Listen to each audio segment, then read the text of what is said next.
नमस्कार मैत्रिणींनो, सण असो वा कोणताही आनंदाचा प्रसंग, पुरणपोळीशिवाय आपला बेत अपूर्णच आहे. पण अनेकांची तक्रार असते, पुरणपोळी लाटताना फुटते, पुरण कडक होते. आज मी तुम्हाला योग्य प्रमाणात लुसलुशीत आणि टम्म फुगणारी पुरणपोळी कशी बनते हे दाखवणार आहे. तर यासाठी मी घेतलेली 1 वाटी डाळ, जी मी 1 तासभर भिजत घातली होती.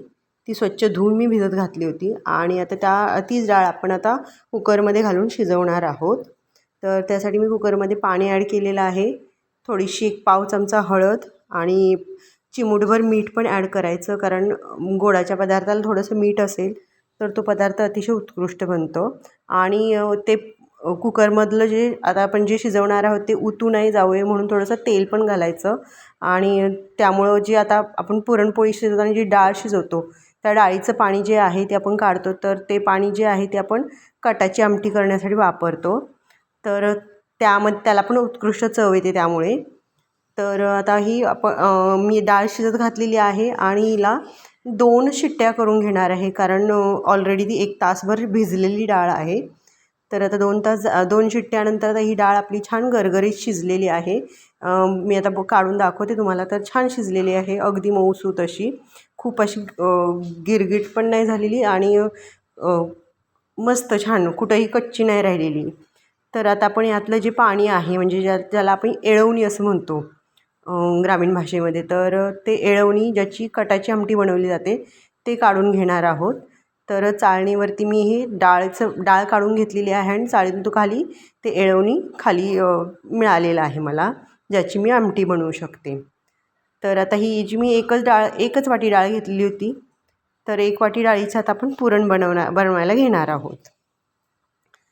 तर आता मी एक पॅन ठेवलेली आहे आणि पॅनमध्ये मी चमचाभर तूप टाकून या तुपावरती ही जी डाळ आहे थोडा वेळ परतवून घेणार आहे. तुपामुळे पुरणपोळी पचायला हलकी जाते. आपण वरून तर तूप घेतच असतो, याशिवाय जेव्हा पुरणामध्ये आपण जर तूप घातलं तर पुरण घट्ट पण लवकर येतं आणि दुसरं म्हणजे चव पण उत्कृष्ट लागते. आणि याचबरोबर मी आता यामध्ये 1 वाटी डाळीला 1 वाटीपेक्षा इतकाच गूळ किसून घेतलेला आहे. तो गूळ मी यामध्ये घातलेला आहे. तर तो मी परतून घेते छानपैकी डाळीबरोबर. तर गूळ आता वितळायला लागलेला आहे आणि थोडासा मी चमच्यानं दाबून घेते. इव्हन डाळ पण छान शिजलेली आहे, त्यामुळे डाळ पण चांगली दाबून जात आहे. आता यामध्ये मी पिवळा गूळ नाही वापरला, माझ्याकडे सेंद्रिय गूळच होता, तर तोच वापरलेला. सेंद्रिय म्हणजे अगदी खूप खारा वगैरे नाही आहे, पण त्यामुळे थोडासा काळपट रंग आलेला आहे पुरणाला. तर मी नेहमी पुरणालाच पिवळा गूळच वापरते, पण काही कारणामुळे माझ्याकडे आता नव्हता पिवळा गूळ. तर आता हे पुरण म्हणजे डाळीचं जे पुरण वाटण्यासाठी तयार झालेलं आहे, हे आता आपण थंड करायला ठेवूया. याआधी आपल्याला यामध्ये थोडीशी वेलची पूड, इवन आपण सुंठ पावडर टाकू शकतो आणि याचबरोबर जायफळ वगैरे, तर खूप अतिशय छान चव लागते. तर मी आता यामध्ये भरपूर अशी वेलची पूड टाकलेली आहे आणि थोडंसं जायफळ पण मी यामध्ये किसून घालणार आहे, म्हणजे पुरणपोळी पचते चांगली. आणि इवन पावसाळ्यात, आता पावसाळ्याचा ऋतू आहे, तर काही पदार्थ पचायला जड जातात, तर जायफळामुळे पचन सुलभ होते. जायफळ घालायचं, मी यामध्ये जायफळ घातलेलं आहे आणि छानपैकी अशी हे परतून झालेली आहे. छान मस्त सुगंध वेलचीचा आणि जायफळाचा छान येत आहे. इवन तुम्ही सुंठ पण घालू शकता, सुंठ पावडरनी पण खूप छान चव येते. तर अशा प्रकारे हे डाळ पुरण झालेलं आहे, फक्त आता हे बारीक करायचं आहे. तर मी मिक्सरच्या भांड्यामध्येच पुरण बारीक करून घेतलं, कारण खूप वेळ नव्हता माझ्याकडे. आता आपण पोळी लाटणार आहोत, तर यासाठी मी इतकी गोळी घेतलेली आहे, कणकेची गोळी. कणिक मी छान मर्दून ठेवलेली, म्हणजे 1-2-3 तासांपूर्वी भिजत घातली होती कणिक. आणि आता ही छान तेलात मर्दून घेतली आणि आता त्यामध्ये मी गोळीची पारी करून घेतलेली आहे आणि जितका कणकेचा गोळा आहे तितकंच मी पुरण घालणार आहे.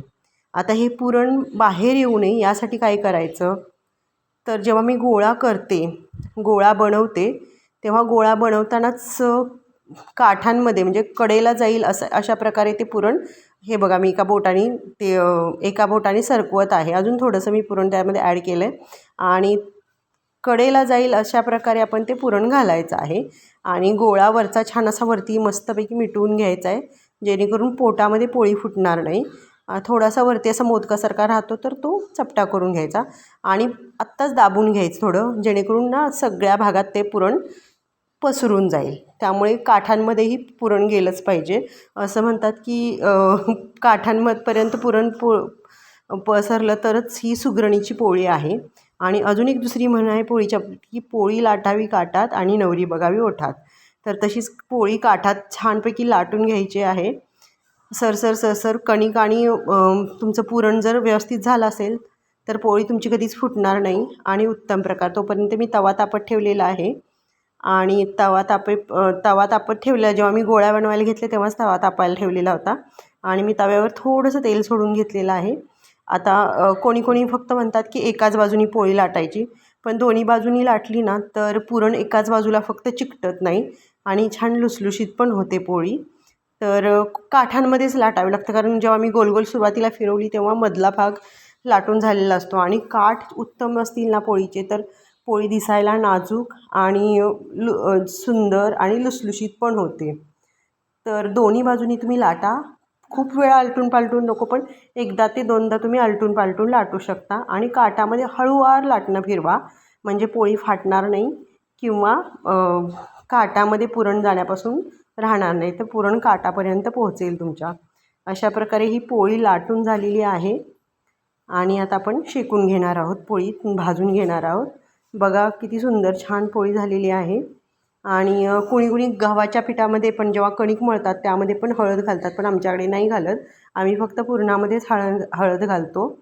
मला खूप अशी पिवळ्या धमक पण नाही बऱ्या वाटत. फक्त पुरणाचं जर वरती असं छान असा रंग आला ना तर छान होते पोळी. तर आता भाजून घेऊया पोळी मस्तपैकी. आणि गरम पोळी आणि तूप, हा हा.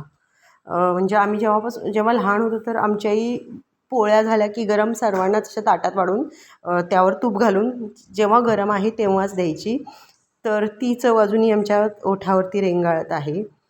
तर ही बघा पोळी छान अशी साजूक झालेली आहे आणि तेल मात्र याला चोपून लावायचं, की जशी तेलाची पोळी आहे तशीच अगदी पोळी होते माझी. कधीही माझी पोळी फुटत नाही किंवा वातड किंवा अशी नेहमीच लुसलुशीत मऊ खायची इच्छा, बघता क्षणी खायची इच्छा व्हावी अशीच असते. तर बघू शकता छान टम्म अशी फुगलेली आहे पोळी.